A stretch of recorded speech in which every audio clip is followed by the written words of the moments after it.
Want to create awesome minimalist animations like Ep4? Today we're going to learn how to make this animation right here. Hello, my name is King Sam and I make motion graphic and graphic design tutorials right here on YouTube.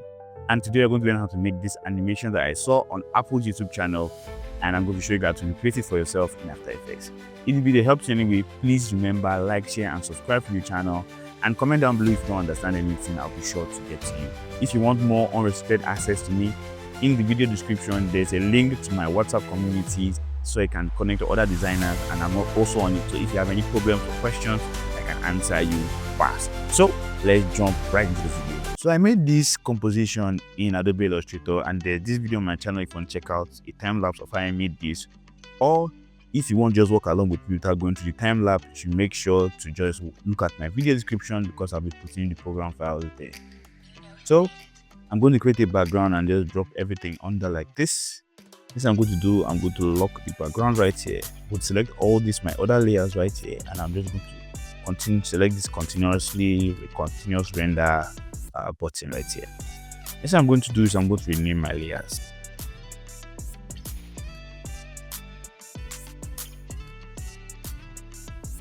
And next I'm going to do is our animation starts from the Ep4 logo.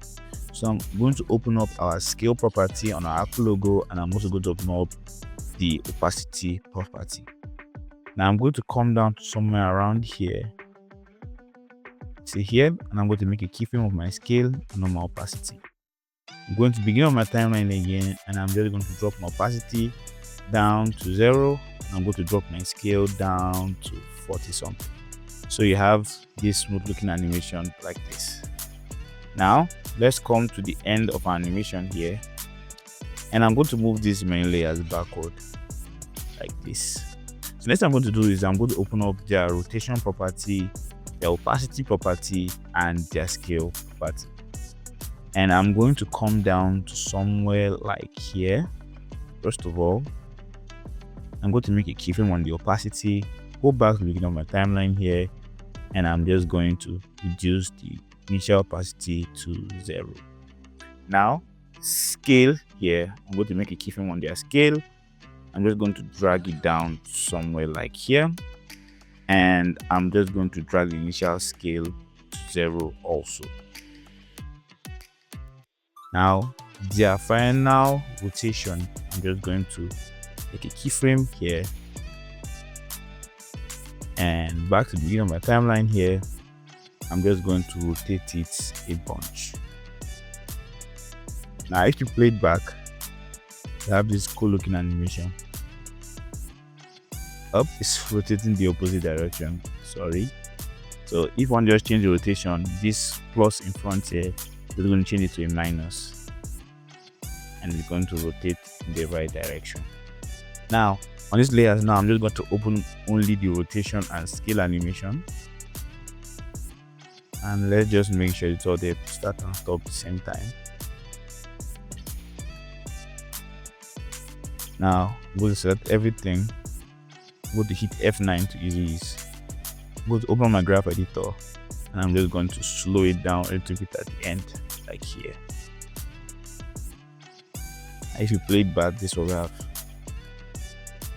What I'm going to do is I'm going to create a new null object.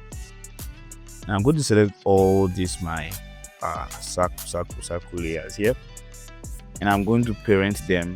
I'm going to equip them to my null layer here. Now I'm going to open up the rotation property for my null layer here, and let's just move this back here, and I'm going to make a keyframe here. I'm going to go forward in my timeline, let's say to 5 seconds here. I'm just going to increase this again. I'm seeing a little bit of an issue in our graph editing here.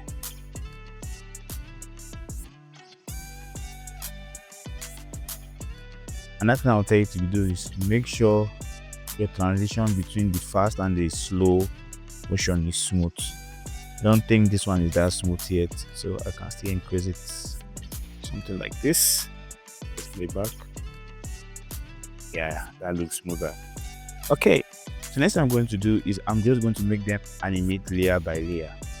So as it's coming from the back, the outer layer, so our fourth layer is going to come first, and I'm going to separate them by 5 frames. So just using page down on your keyboard, hold it down to 3, 4, 5, and you have moved down by 5 frames. So I'm just going to move this one backward by 5 frames. Let's do for this one next. 1, 2, 3, 4, 5. And finally this one.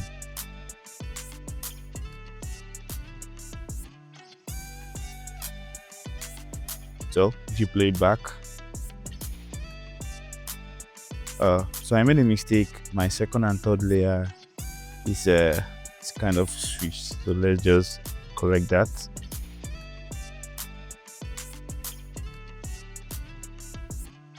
So that's the initial part of our animation. Let's go to the final part.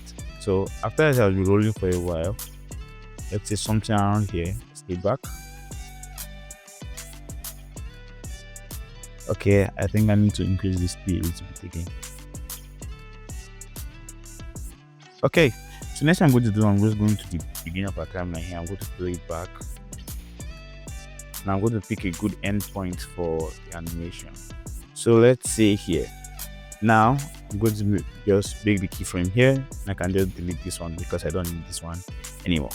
Now from here like this, now I'm just going to reverse our animation here so that we can just go back to the back of this Apple logo here. So what I'm going to do is I'm going to my layers here, all these my layers right here, and I'm just going to make new keyframes on them at this point for the rotation and for the scale. Now I'm going to go down again to somewhere around here, and I'm just going to reduce the scale back to 0. And for the rotation, so let's see what I used last time. I used negative 344. So for this one now, I'm going to use positive 344. So let's see it again.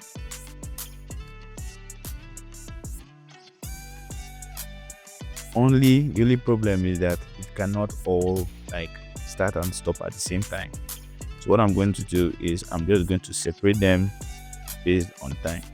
Our first layer is going to be the first layer to animate off. So this layer here. So what I can just do is I can just move this forward like this.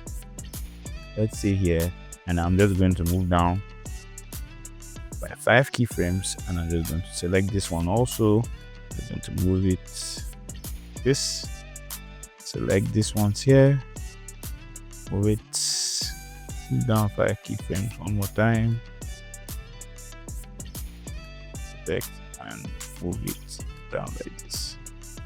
So let's come down here to the end of our animation. So it's ending here, and I'm just going to move this back till here. From this place that it animates out, I'm going back to my Apple layer here, and I'm going to make a keyframe on the scale. I'm going to go forward in time to somewhere like here, and I'm just going to bump out the scale like this. So let's just move this back like this again. Okay, let's move this back too. The first thing I'm going to do is I'm going to select all my ball layers here. I'm just going to pre-compose them and move them to a new composition like this, and I'm going to create a new solid. I'm going to my effects and preset panel here, and I'm going to apply 4 color gradients. So I'm just going to move this here, move this here, move this here, and move this here like this towards the middle. Now I'm going to toggle between modes here, and I'm going to change the track matte of my solid here to my pre-composition. What I'm going to do now is, because it's too vibrant, if you see our original is not as vibrant as this, I'm going to open my opacity, and I'm just going to drop the vibrance, something like this. And the final thing we're going to do, we're just going to take this our Apple layer, and we're just going to put it at the top. Thank you for watching that video. Now that I've learned how to make this animation, why don't you take a crack at learning how to make this one right here, or you can also learn how to make this one here, and I'll catch you in that video. So from now to the next video, remember, improve every day, grow constantly, and dream endlessly. I love you guys. Peace. I'ma pull up in the corner.